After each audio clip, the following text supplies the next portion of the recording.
Halo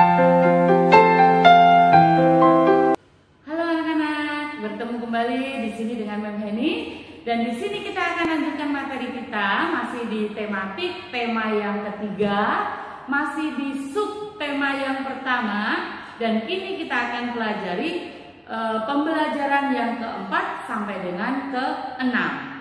Bagaimana, kalian sudah siap untuk belajar?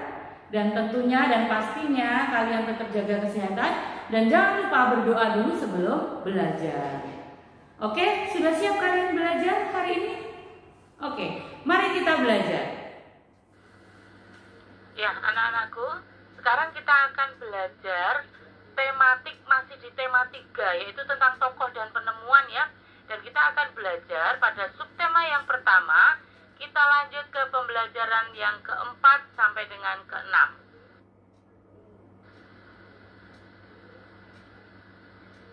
Ya, kita akan belajar di sini tentang pembelajaran IPS.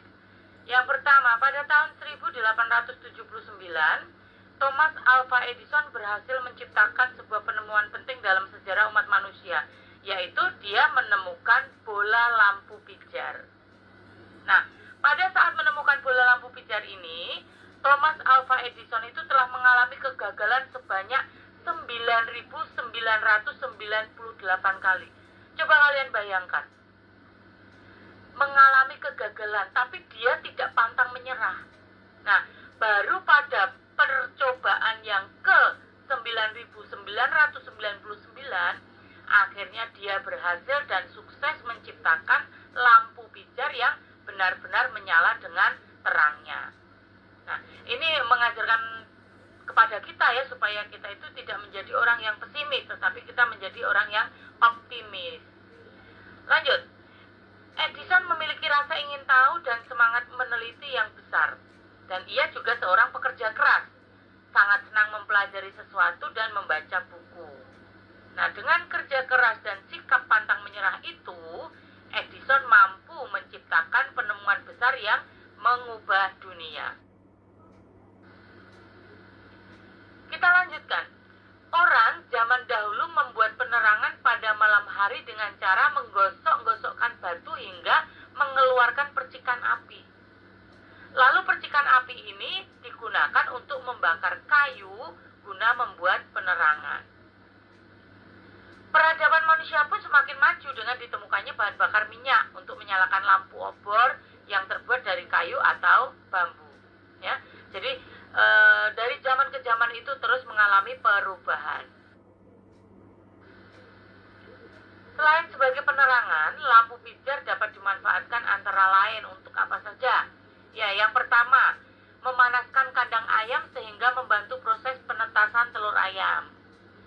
Yang kedua, lampu pijar juga digunakan untuk penerangan kandang burung puyuh, supaya bisa menambah bobot tubuh dan membentuk daging lebih cepat. Yang ketiga, pemanas inframerah pada proses pemanasan dalam bidang industri. Dan manfaat yang keempat yaitu menjauhkan predator seperti tikus. Ya, itu adalah manfaat dari lampu pijar. Kita lanjutkan.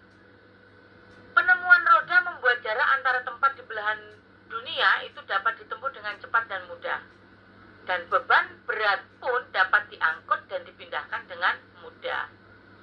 Menurut hasil penelitian, artefak roda paling tua itu ditemukan di Mesopotamia, yaitu pada sekitar tahun 3000 ya, sebelum Masehi. Nah, konon katanya roda dibuat dengan menggunakan mesin pemintal. Pembuatan roda juga dilakukan di Tiongkok, Arab, Eropa, dan tempat lainnya. Nah, kalian tahu bentuk roda itu seperti apa ya? Bentuk roda semakin berkembang hingga pada tahun 1839, Charles Goodyear berhasil menciptakan roda yang disebut dengan ban. Nah, ban terbuat dari karet, sehingga lebih kuat dan lebih tahan goncangan maupun gesekan di jalan. Pada tahun 1845, Thomson dan Dunlop itu menciptakan ban yang berisi udara, sehingga Thomson dan Dunlop disebut sebagai bapak ban.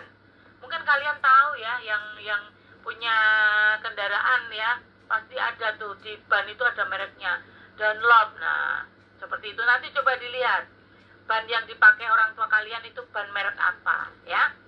Oke, kita lanjutkan. Selanjutnya pembuatan roda itu cukup beragam ya, mulai dari besinya, karet dan lain-lain disesuaikan dengan kebutuhan.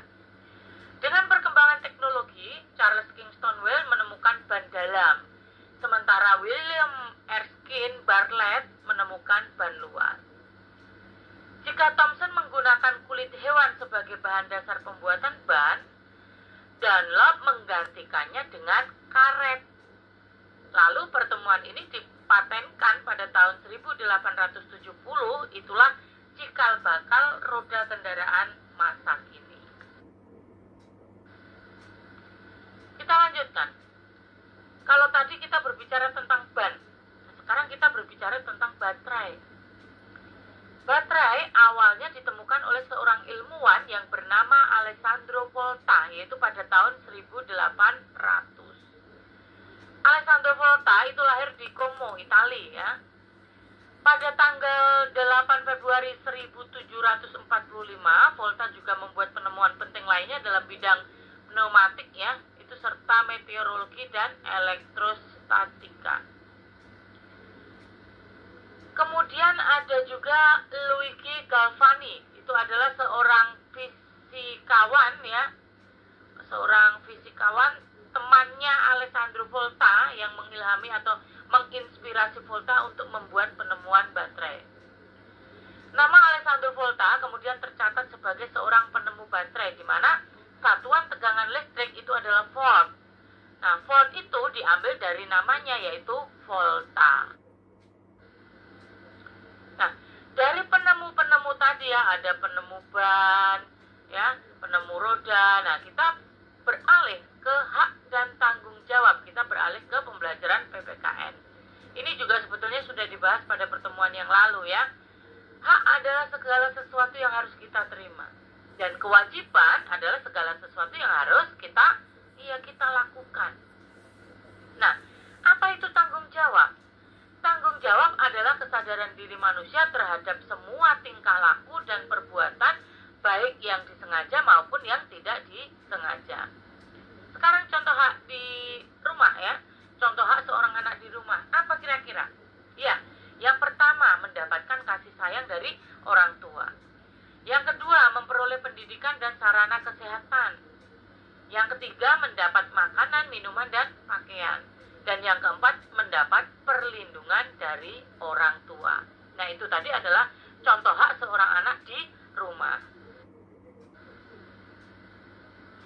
Sekarang kita akan lanjutkan contoh kewajiban seorang anak di rumah. Nah, apa kewajiban kalian ya sebagai anak di rumah? Yang pertama, membantu orang tua. Nah, siapa di antara kalian yang sering membantu orang tua dan yang tidak pernah membantu orang tua? Iya, ya. Kewajiban seorang anak di rumah membantu orang tua. Jadi mulai sekarang kalian bantu orang tua kalian ya. Yang kedua, menjaga kebersihan rumah. Yang ketiga, mendengarkan dan melaksanakan nasihat orang tua. Yang keempat, menghormati dan menghargai orang tua serta seluruh anggota keluarga. Dan yang kelima, belajar dan mengerjakan PR atau mengerjakan tugas sekolah. Nah, itu tadi adalah contoh kewajiban seorang anak di rumah, ya. Nah, sekarang kita akan berbicara tentang hak paten. Apa sih yang dimaksud dengan hak paten? Hak paten adalah hak eksklusif yang diberikan oleh negara kepada penemu atas hasil penemuannya di bidang teknologi yang selama waktu tertentu melaksanakan sendiri investasinya, memberikan persetujuannya kepada pihak lain untuk melaksanakannya. Nah, ini tertuang di dalam UU RI nomor 14 tahun 2001 pasal 1 ayat yang pertama. Ya, jadi ini hak paten itu tertuang di dalam Undang-Undang Republik Indonesia nomor 14 tahun 2001, yaitu pasal yang pertama ayatnya yang ke-1. Dari PKN kita beralih ke lagu daerah ya. Lagu daerah berarti kita akan berbicara di mata pelajaran SPDP. Lagu daerah memiliki memiliki keunikan yang dapat dilihat dari isi syair, yaitu bahasanya, tangga nadanya, dan iramanya. Dan kemarin kita juga berbicara tentang interval nada. Apa itu interval nada? Interval nada adalah jarak antara nada satu dengan nada yang lainnya. Nah, ada beberapa macam lagu daerah ya, kemarin pun juga kita sudah singgung, kita sudah pelajari lagi ya. Dan kali ini, di pembelajaran kali ini juga bertemu lagi dengan lagu-lagu daerah. Contohnya, Kampuang Nun Jauh di Mato, itu berasal dari Sumatera Barat. Lagu Ampar-ampar pisang, bisa ya kalian ya? Ampar-ampar pisang, pisangku belum masak ya. Itu berasal dari Kalimantan Selatan. Dan ada juga lagu Cik Cik Prio, itu berasal dari Kalimantan Barat.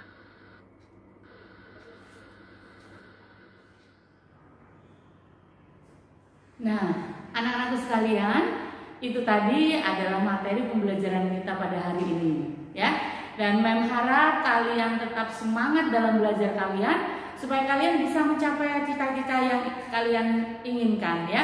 Dan jangan lupa kalian terus tetap semangat belajar, jaga kesehatan, ya. Jangan kemana-mana, stay at home terus, ya. Dan Mem berharap kita semua berdoa untuk pandemi ini supaya pandemi ini cepat berlalu dan kita bisa berkumpul lagi seperti sedia kala. Oke, tetap semangat anak-anak semua. Sampai bertemu lagi di materi yang selanjutnya. Bye.